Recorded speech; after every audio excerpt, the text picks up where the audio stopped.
So they, that's what's up. On the 8th day, God said, let us create Nicole. His house, Nicole. Keep it locked. I am here, y'all. I'm here. I made it. You know what? I'm going to do this for myself. Yeah. Yeah, I deserve it. I deserve it. Yes.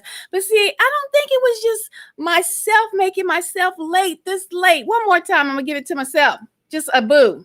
You know, because how you guys doing? Oh, my goodness. I think I'm a bit of a perfectionist because I wanted everything to, be in the video. And just run smooth. And then we could just have a discussion about tonight's topic. And tonight's topic is Mosquito Apocalypse. How are you guys doing? And happy Sabbath to you all. So let me move some stuff out the way. I got to make room for my notes. I'm going to set up this video real quick. We're talking about mosquito apocalypse. And some people may feel that this might be borderlining on a conspiracy theory. So my video is not quite set up like I wanted it to because I wanted to lead in with Bill Gates' Mosquito Week. And we all know right about now that the C virus, y'all know what virus I'm talking about, that coronavirus, I'm just going to say it because there has been reports that it is now man-made. We know that it's man-made. It was man-made. Okay. So I'm bringing that up for a reason. You see, we're talking about mosquito apocalypse. And is this a conspiracy theory? Was coronavirus a conspiracy theory? Well, Bill Gates has been, I hope you guys can hear me all right. If you can hear me, put a 1 in the chat, put a 1 in the chat. Bill Gates warned us. Did you know this?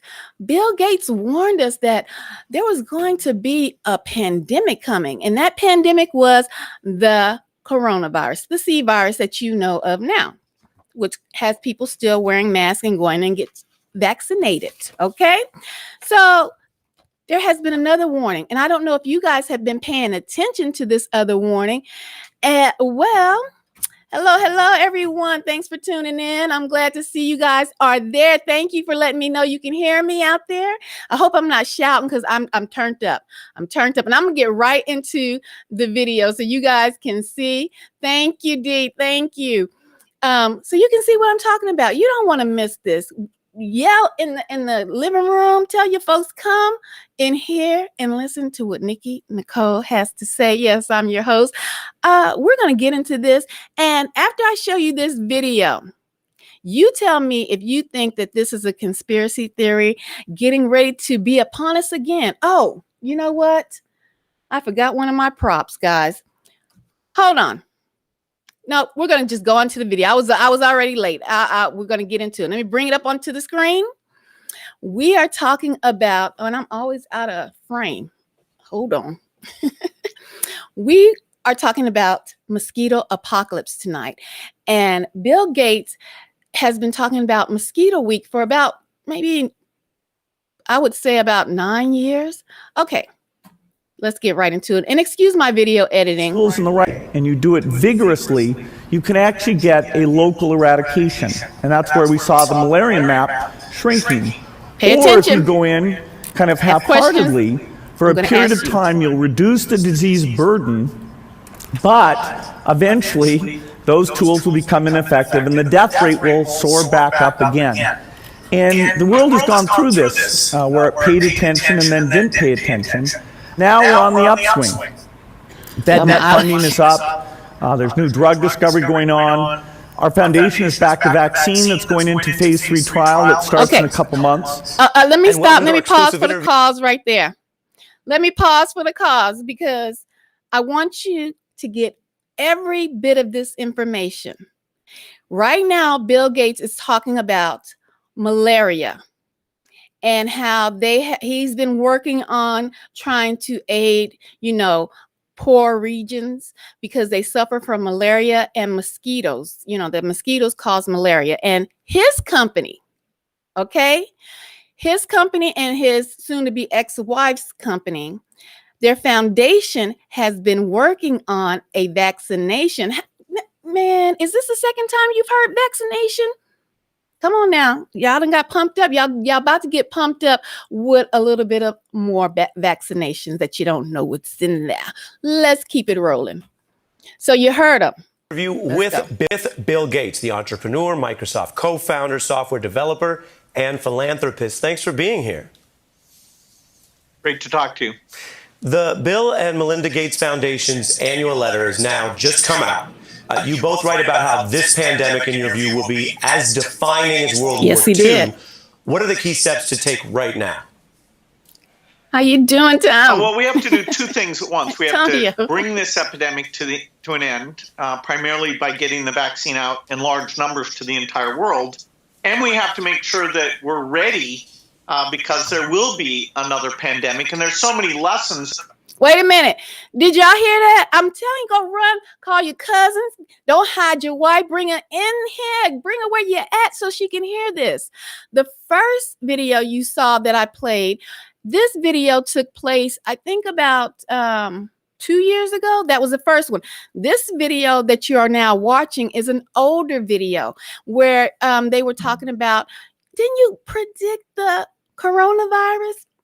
That pandemic? Well, he's predicting the apocalypse. Pay attention. It's about how we weren't prepared, how we should have handled things differently. And, you know, when that's clearly in our mind, those investments need to be made.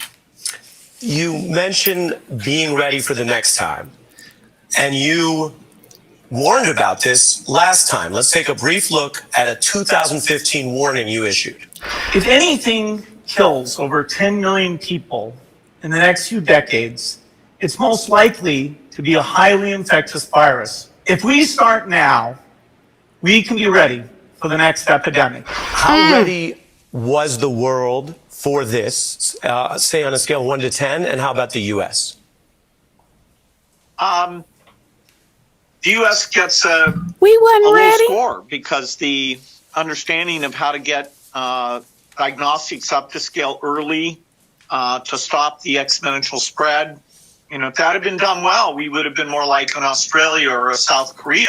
Okay, so I'm going to pause right there. So you guys, you feel where I'm going with this? I'm trying to walk you into this slow. Okay, a lot of people don't think that we are living in the end times. A lot of people feel that when God said, and I say I wanted to bring revelations out for some of you guys about pestilence and plagues, signs of the end times. Okay, but I ain't have time for all that. You go and read Revelations yourself and get the understanding. Okay, these people are playing God. Okay. And some people, when you try to tell them what is going on in the world, all they want to know is who's having a rump shaking contest. You know what I'm saying? We all need to wake up and pay attention. There are some things that are planned coming down the line that is going to shock the world. Like Texas didn't believe that we would freeze over this past winter, did we? I have told people about HAARP. Some of you guys may know about HAARP right now, and some of you may not. It's a weather machine. Some people say, oh, you cannot play with the weather. You are not God. Well, you know what? You know what? It is crazy. Just crazy. Well, wait, first of all, let me see who you're calling crazy.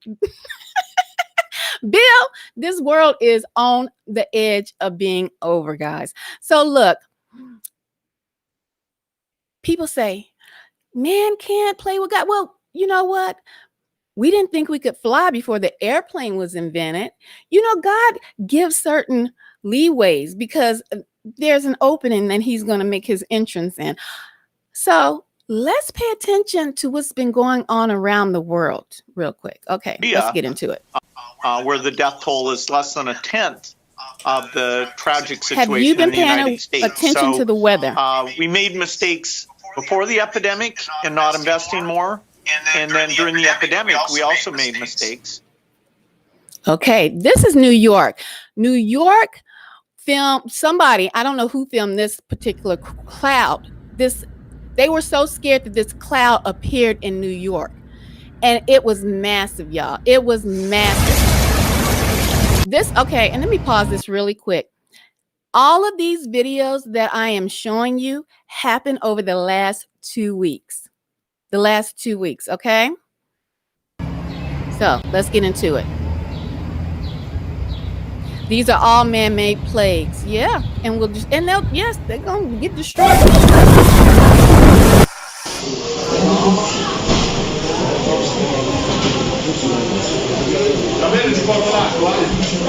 Once again, this is in New York.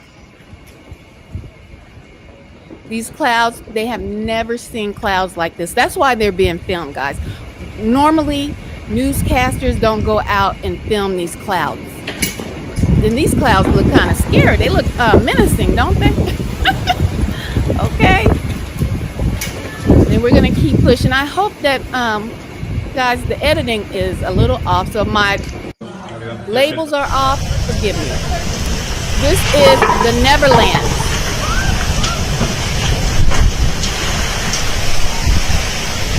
Now remember, all of these events have been taking place over the last 2 weeks. But for Texas, it's been taking place for the last 3 months.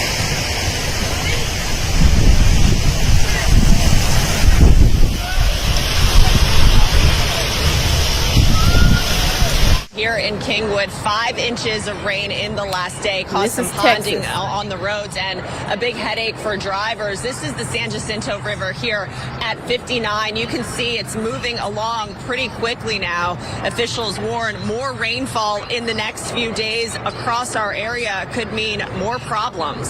Houston area on Monday, we're dealing with this. Several cars underwater, people left stranded. In Kingwood, heavy rains caused ponding on roads and traffic backed up for miles. Up in Dayton, Liberty. Okay, let me pause right quick. And this is Australia. They had rains in hell. Okay.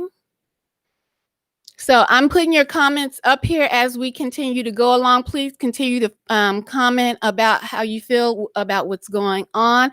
I see people popping in and out, but for those people who are popping out, you have been warned, but you wanted to go watch something else. The news is not going to tell you what I'm going to tell you tonight. Okay? Okay, here we go. Look at this. Look at this. It's absolute madness. Look at the size of these. Oh my god. Have a go at that. That is bait stations. Okay, now I'm gonna pause it right there because this is coming a little bit from the mosquito apocalypse to Australia and what is going on right now in Australia due to the rain. Because if you didn't know, a couple of years ago, like last year, and I think in 2019, Australia was under a drought. Okay. That's right. We better get ready. Y'all better get ready. I'm telling you, you should have brought your sister, your cousin, everybody in here, because I was telling people before Texas froze, get water, store food. And you've been hearing people say get water before, store food. And you know, people just look at you crazy like okay, like they did Moses. Yes. Okay, so right now in Australia, due to the heavy rains, there is a mouse, little mices. It's a plague, guys. So I just wanted you to see this due to the rain, and it's still raining, and it's gonna get worse for them. Y'all see all those mice? I get a couple of hundred mice every night. I catch in buckets. I've got about 15 bait stations, and I spend at least an hour every morning and every night picking up dead mice. They run over their food. They're over their beds at night. They're everywhere in every inch of their homes. They're biting their children. They're biting everybody. And you thought I was joking. Look at his bed, y'all. I just could not. There's literally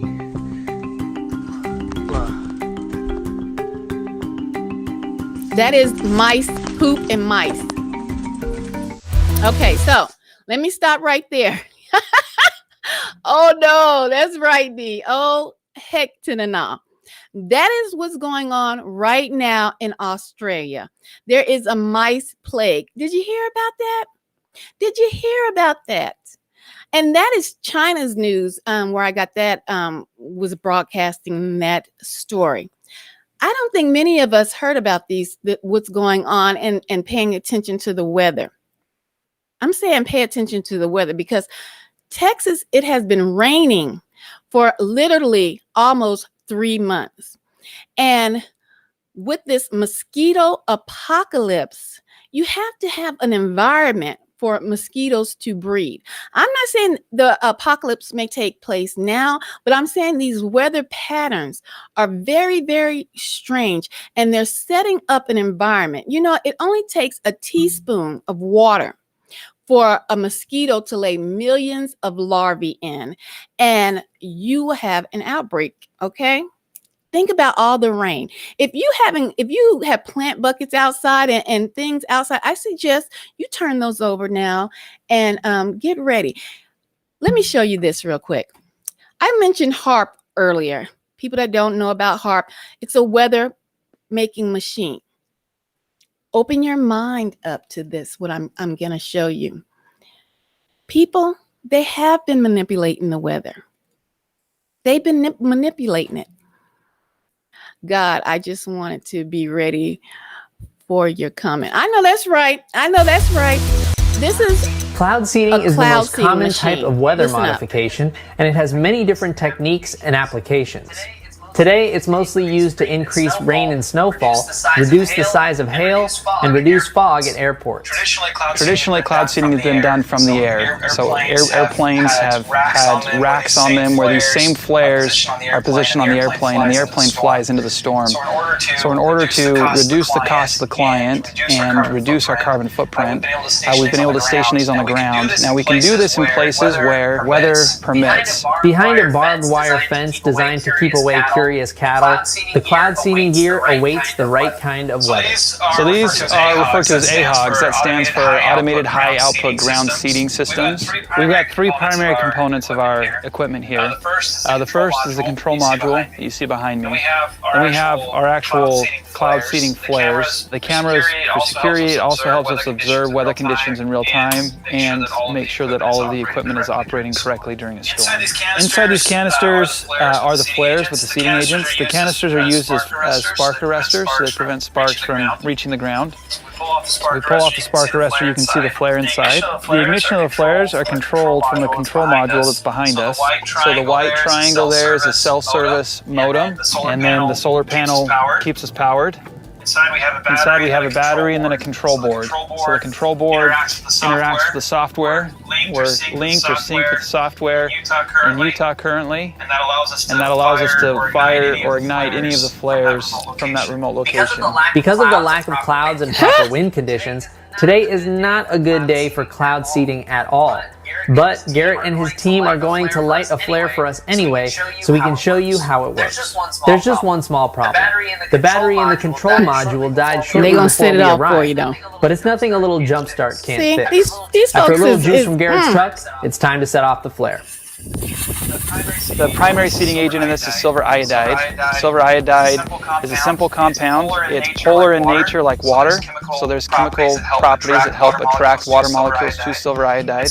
It's also structured molecularly similar to ice, so it helps generate or helps spawn the generation of ice buildup, and then that becomes a hailstone or a snowflake that falls here primarily as rain.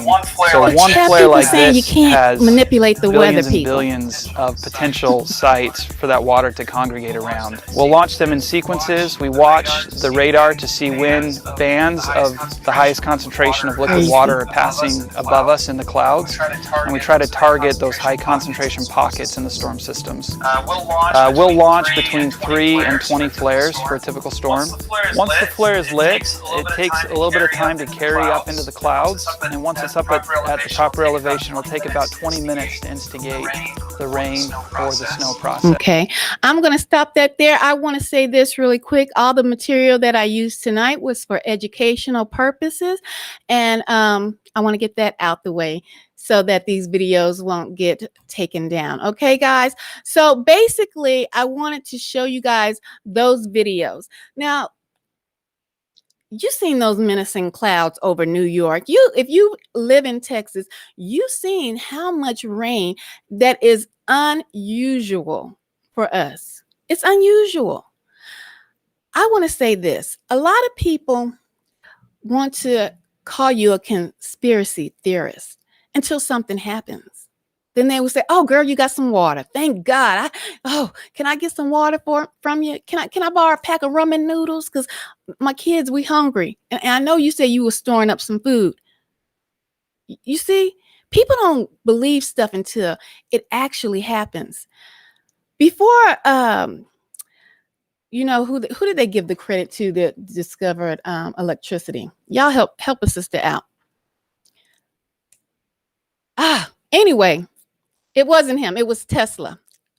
He was flying a kite. I can't remember his name. He stole Tesla's information. Okay.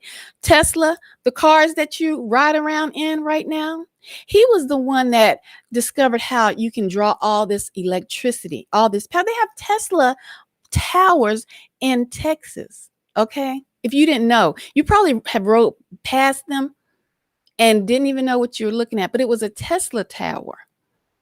All these new electrical cars. Why do you think they call it Tesla? Go do some research. Don't be just sitting waiting for CNN, Fox News to tell you what is going on, because they're not going to tell you what's going on. They're going to give you their agenda. Okay? This is not a game. You heard Bill Gates for himself. Either you're going to get prepared or you're going to be left behind, because the next pandemic is on the way. And that, my friends, will be the mosquito apocalypse. I am so happy that you guys tuned in tonight. If you have any other comments, please feel free to drop them below. And I will see you again next Friday. And I'm going to try to do better and better and better at getting here on time. And all these technical difficulties, I'm going to get them out the way. All right, guys, I hope you enjoyed this short presentation. And let me know, am I a conspiracy theorist? Are you, I don't want to say, in the dark? Are you asleep? Are you awake? All right, guys, it's time to get ready.